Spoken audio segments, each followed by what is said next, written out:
popularity of backcountry skiing and the amount of terrain that's been opened up at resorts has created this huge influx of people skiing steeper terrain, skiing more avalanche prone terrain, and a lot of the training that's being put out there is getting more associated with getting too aggressive and even being overly confident. And so now we're starting to see a lot more accidents and incidences. And so, you know, what I focus on mostly is talking to people and teaching practical protocols on how to manage your terrain. You're either standing in the right place in the mountains or the wrong place.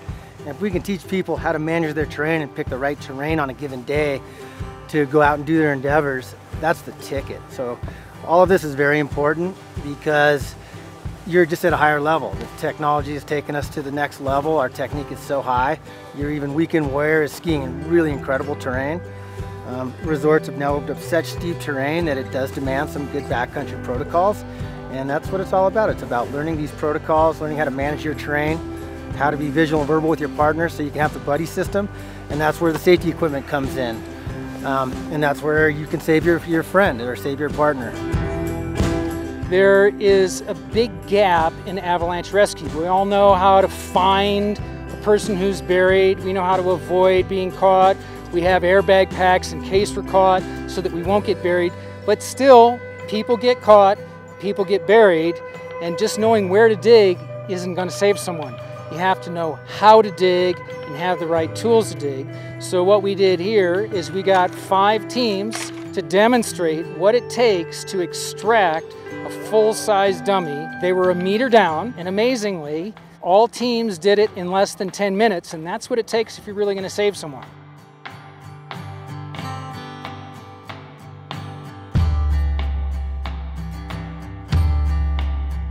So we as avalanche centers, we operate on a very modest funding, of course, and we just don't have the resources to combat all the extreme videos that are out there, all the different companies shooting all these movies that are encouraging people to go out there and just rage.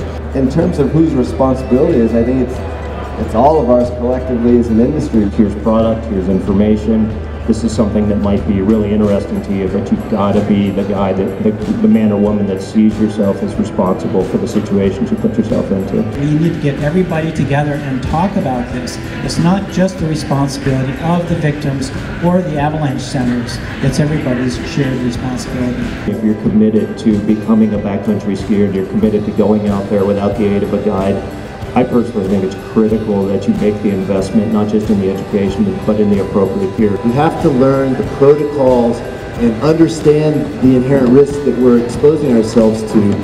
And we can't assume that just because we put on all this amazing gear now that we are, quote, safe in the backcountry. The brain is the most important tool to take with you and to turn on all the time. We're growing this new generation that we're going to have to start an education process early, so that they know when to ski, what to ski, and how to do it safely.